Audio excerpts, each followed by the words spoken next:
tenemos tres líneas de investigación, una economía urbana, una gestión urbana y la otra medio ambiente.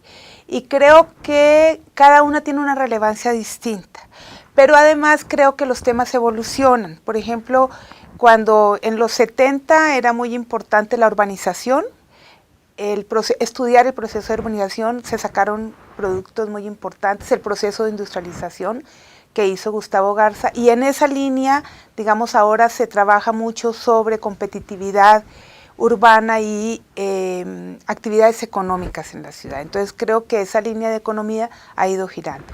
En el área de nosotros, lo que ha sido muy importante ha sido el problema de la vivienda, que es un tema que ha sido tratado desde diferentes perspectivas, pero que justamente por la evolución de las políticas públicas continúa vigente, porque el problema no se resuelve y entonces las problemáticas son otras. Entonces ese es un tema, el hábitat popular fundamentalmente, no solo la vivienda del Estado, sino el hábitat popular, digamos ambas cosas que están interrelacionadas. Y el papel que juega el suelo urbano como sustento de la producción del espacio.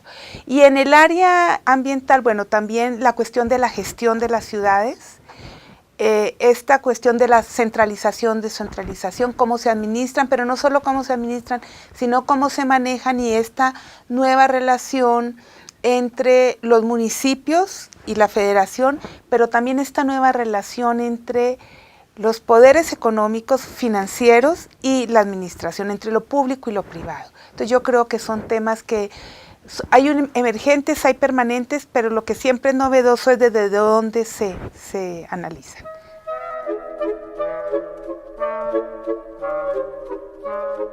Yo he estado dedicada siempre al hábitat popular desde diferentes perspectivas.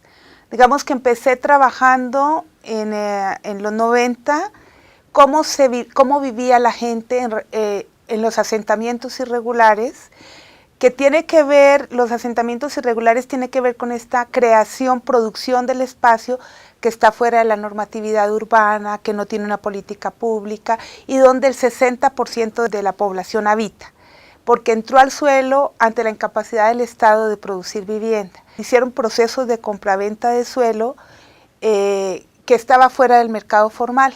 Y entonces la pregunta ha sido, digamos que entre las preguntas, ¿cómo se produce? Yo he trabajado cómo se habita en relación con otras zonas de la ciudad y cómo la gente obtiene los ingresos. Esa ha sido una parte. Y luego, a mediados de los 90, giramos un poco con Marta Sténgaro, tuvimos un financiamiento para hacer una investigación sobre la relación de estos espacios en la periferia de la ciudad con el impacto ambiental, porque digamos que en ese momento el impacto ambiental toma fuerza. Ahí también depende un poco de conseguir los presupuestos y entonces uno articula los temas porque además hay una demanda, ¿no? Ese fue un análisis interesante y nos metió un poco en la cuestión jurídica que yo no había trabajado, entonces incorporamos como esa nueva perspectiva. Y a partir de entonces he estado fundamentalmente, me he enfocado más a la cuestión del suelo urbano, cómo se produce el suelo y cuál es el efecto que los cambios constitucionales en las normas, en las leyes, tiene sobre la dinámica de los actores, es decir, sobre las recomposiciones institucionales, cómo las normas cambian los comportamientos y hacia dónde van los comportamientos de los actores, fundamentalmente cómo la población pobre es afectada por estas normas de carácter nacional. Digamos en particular el artículo 27 constitucional, en el contexto neoliberal que cambia para privatizar la tierra, y esto genera una cantidad de efectos digamos, no previstos sobre la población pobre, aumenta los precios del suelo, entran los sectores inmobiliarios a competir por este suelo con los pobres, hay un proceso de venta de suelo en la periferia urbana. Entonces, bueno, esto es como que han sido mis grandes temas y uno siempre lo está articulando también con el modelo más grande, que ahorita es esta imposición de la privatización es lo bueno, en la forma, los derechos jurídicos de propiedad, digamos, hay toda esta hipótesis de que los derechos jurídicos de propiedad le dan un plus a la gente, porque si tiene la casa titulada, Entonces eso le permite hacer hipotecas y entonces un poco mi trabajo está en preguntarme hasta dónde eso es posible y cuestionar eso y hacer investigación para ver qué pasa, cuál es el impacto de los precios del suelo. ¿Le conviene a la gente? ¿Son actores económicos? ¿No son actores económicos? A ellos les interesa que su casa sirva para habitar, no son actores que la quieren poner en el mercado. Entonces estoy un poco en esa dinámica y también relacionada con la política de vivienda, cómo la apertura de este suelo a la privatización apoya toda una política de vivienda dirigida a promover la inversión inmobiliaria, no a generar buena vivienda, sino a promover la inversión inmobiliaria y el efecto que esto tiene tanto en la expansión urbana como en el reacomodo de la organización de la ciudad para estos grupos, ¿no? Eso, digamos, es esto siempre el hábitat popular allí en la cuestión, pero desde diferentes perspectivas y que se van actualizando en función de las políticas públicas y de lo que uno va observando, cómo evoluciona la realidad, porque no es estática.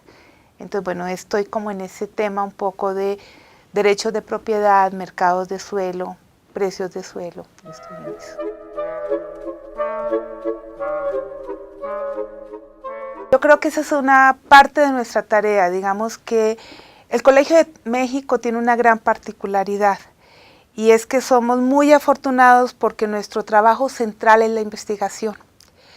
Y bueno, nuestros programas de maestría y doctorado, de hecho, el programa de doctorado es un programa bastante reciente, lo inició José Luis Lezama, incorporó también esta perspectiva ambiental y nosotros, digamos, formamos recursos humanos, que creo que es una de las partes más ricas de lo que hacemos, y lo formamos como en dos perspectivas. Por un lado es la formación de recursos humanos para la administración pública. Gran parte de nuestros egresados regresan a los estados y forman parte de la burocracia institucional que maneja las cuestiones urbanas. Entonces esa es gente que aprende a tomar decisiones y que la parte que nos interesa a nosotros es que aprendan a tomar decisiones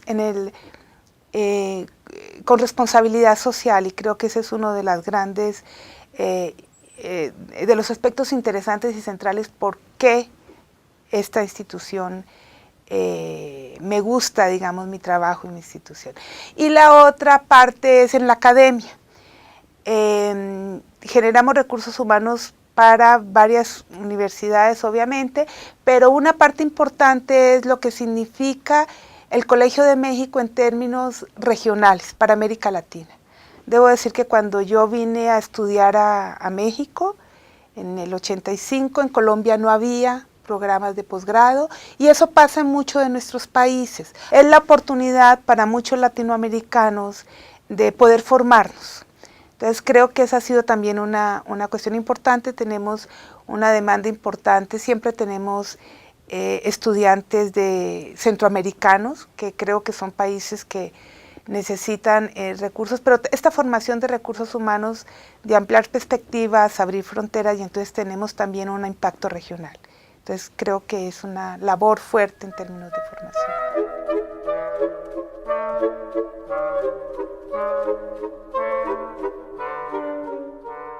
Sí, mira, yo creo que el CEDUA en particular fue hegemónico en que era la institución que tenía, por ejemplo, los estudios de población se concentraban aquí.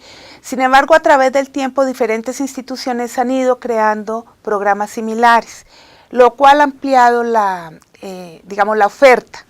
Y entonces en eso yo diría que ya hay muy buenas instituciones que también hacen investigación y que se ha ampliado la comunidad académica en temas muy importantes. La UAN tiene, por ejemplo, la UAN Azcapotzalco, una maestría similar a la de nosotros, también tienen un programa de doctorado. Entonces, creo que el objetivo no es ser hegemónicos, sino poder ampliar y fortalecer el pensamiento latinoamericano, mexicano y el desarrollo de las ciencias sociales. Entonces, creo que en eso todavía tenemos un lugar en el sentido de cuál es el sentido de nuestra institución, y es esta formación social, esta perspectiva social, que no es una cuestión solamente digamos, no es como otras no es una universidad privada que está generando para ciertas élites. Hay obviamente, la academia y el conocimiento siempre incluye una élite, pero es una élite que puede tener sentido social, que ese es el objetivo, y creo que en eso logramos ampliar y participar de una comunidad académica con esa perspectiva. Y creo que eso hace del Colegio de México una institución muy especial, y también el hecho de que nuestra principal actividad, que siempre digo que somos muy afortunados, es la investigación. Entonces tenemos un espacio muy fuerte para investigación y tenemos responsabilidades académicas con los alumnos, pero como tenemos grupos pequeños, podemos controlar este equilibrio, ¿no?, entre formación de recursos humanos de muy buena calidad con el trabajo de investigación con sentido social. Entonces creo que eso es lo que nos hace como bastante especiales, digamos, ¿no?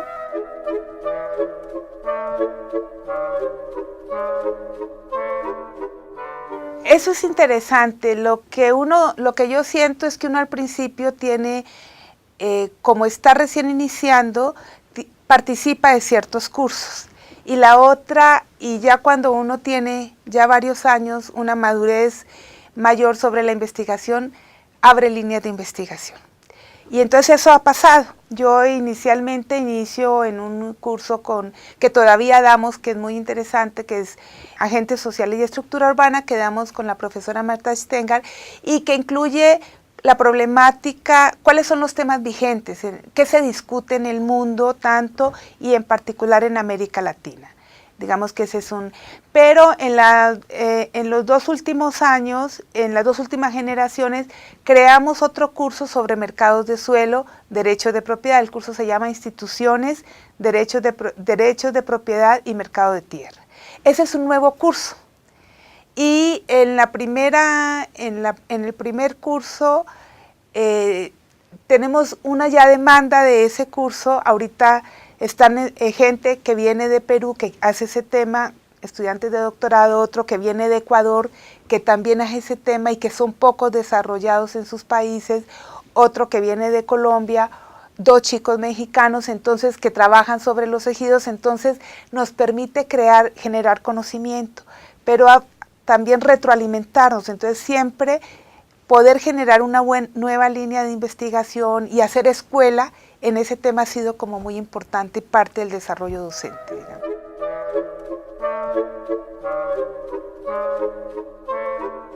Yo diría que hay un impacto, solo que no es un impacto directo. Digamos que aquí hay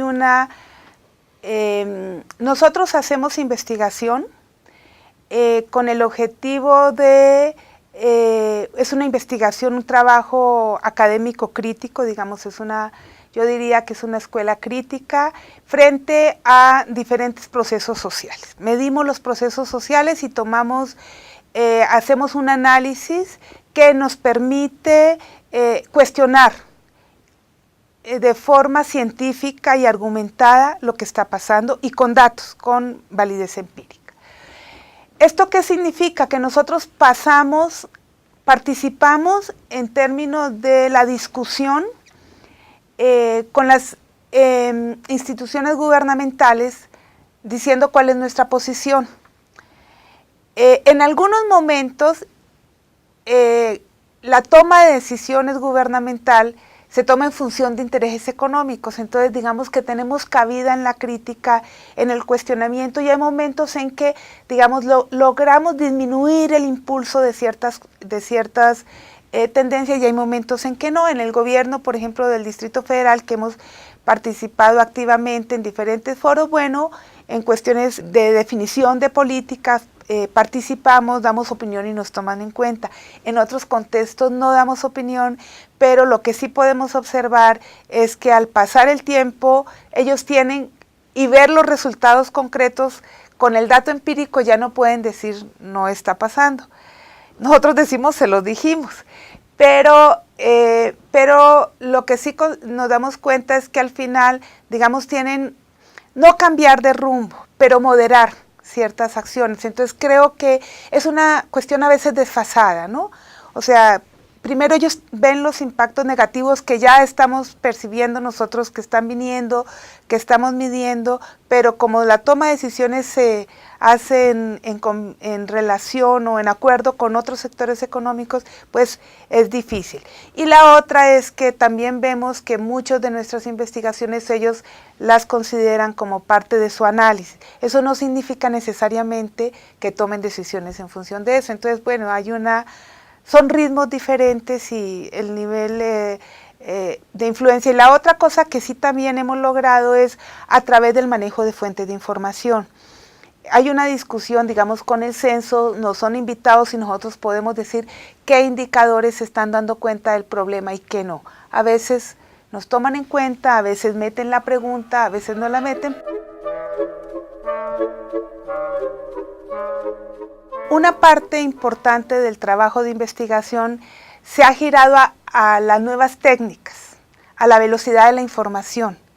Y creo que el reto del investigador es mantener la capacidad de generar pensamiento crítico. Entonces creo que un reto es no dejarse marear un poco por dedicarse a probar nuevas técnicas y tener poco espacio para la reflexión. Creo que uno de los retos tiene que ver con esta moda académica de calificación, en donde te califican por el número de productos que tiene y eso le quita tiempo de madurez a tu trabajo. Entonces, bueno, a veces publicas cosas que tú pudieras demorarte 4 o 5 años en completar, entonces vas publicando así. Entonces esa presión, creo que el sistema mismo de calificación es todo un reto para nosotros. ¿Cómo mantengo el equilibrio entre mi trabajo no está suficientemente terminado, pero tengo que cumplir con un nivel de productividad? Entonces creo que ese es, por ejemplo, un reto muy fuerte. La otra es esta relación interinstitucional y global, digamos, ¿no? Hay una tendencia a generar proyectos internacionales entre diferentes escuelas, entre diferentes instituciones, y a veces es difícil poder dar respuesta a estas demandas y igual mantener el tiempo y formar parte de estos proyectos de modo creativo. Yo he formado parte, digamos, de varias redes internacionales y algunos proyectos funcionan y algunos no, se logran hacer metodologías comunes, comparativas, pero este reto de lograr construir grupos de investigación internacional creo que es un reto porque en cada país tiene sus particularidades, los contextos, pero además cada investigador tiene su propia formación y entonces lograr marcos metodológicos comunes, pues para hacer análisis comparativo a veces es un poco complicado. Entonces creo que son como nuevos retos en ese sentido.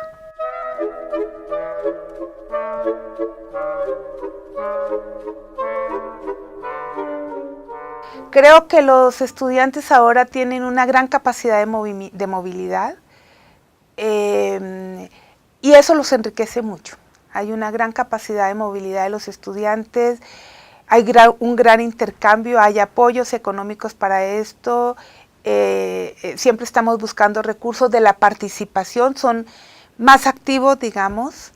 Entonces hay una promoción muy interesante hacia afuera y esto los conecta con el mundo, con las nuevas formas de pensamiento, digamos que el conocimiento es mucho más accesible. Igual a los profesores, nuestro contacto con el mundo con las instituciones académicas se ha venido fortaleciendo mucho. Tenemos proyectos comunes y entonces esto también nos enriquece, tanto en términos de lo que te comentaba, de poder presentar lo que hacemos y lo que somos y de poder enriquecernos con lo que en otras escuelas de pensamiento se hace y también discutir críticamente. Entonces creo que es todo un reto, pero creo que antes no había tanta movilidad y entonces ahorita hay todo una tendencia a fortalecer redes interinstitucionales.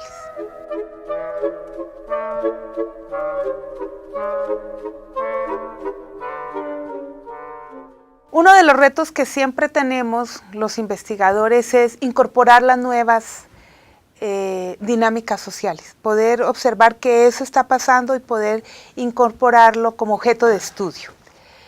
Por ejemplo, esta discusión de la privatización. ¿Qué está pasando? ¿Cuál es el impacto? Entonces, eso es cómo incorporamos los nuevos temas y cómo conseguimos datos, porque no es solamente la reflexión teórica, sino cómo conseguimos la comprobación empírica para poder saber si nuestros supuestos, nuestras hipótesis están acertadas, no están acertadas. Creo que es un reto de la investigación en general. Y como nuestra labor sigue siendo esa, entonces yo no diría que los retos van específicamente o hacia dónde vamos como a temas específicos, sino que diría que los procesos sociales van generando temas específicos que hay que incorporar en la agenda. Entonces creo que una parte de eso, un ejemplo muy claro es también el tema, por ejemplo, del envejecimiento. Hay un proceso demográfico de envejecimiento y esto genera un problema que es lo de las pensiones, por ejemplo, y lo del cuidado de los adultos mayores.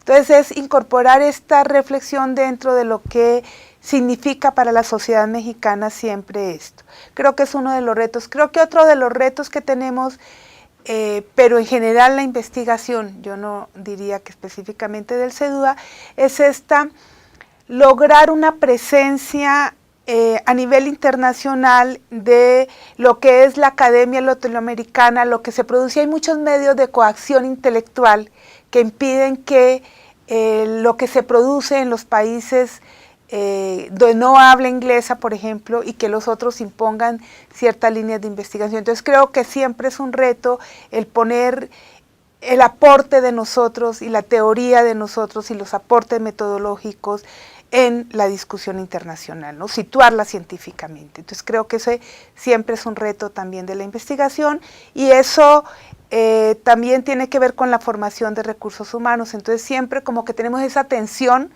pero es una tensión del oficio, no es una tensión específicamente de nuestra área. Digamos que las ciencias sociales tiene un reto también en no perder de vista que en los discursos internacionales siempre nos están vendiendo cuestiones políticas internacionales. En el área urbana, por ejemplo, nos han vendido esta cuestión de la privatización. Bueno, y en todo, digamos que el modelo se impone y toca mucho el área urbana. La privatización del suelo, la privatización de la vivienda, los derechos de propiedad, y eso desvía la atención en las políticas públicas. La política pública, por ejemplo, de vivienda, como no puede responder, lo que ha hecho es entregar títulos de propiedad para esta población, con la hipótesis de que el título de propiedad disminuye la pobreza. Entonces nuestro trabajo es siempre estar como muy atentos de tener una visión crítica ante estas políticas. Entonces, pero creo que es un reto de las ciencias sociales en general.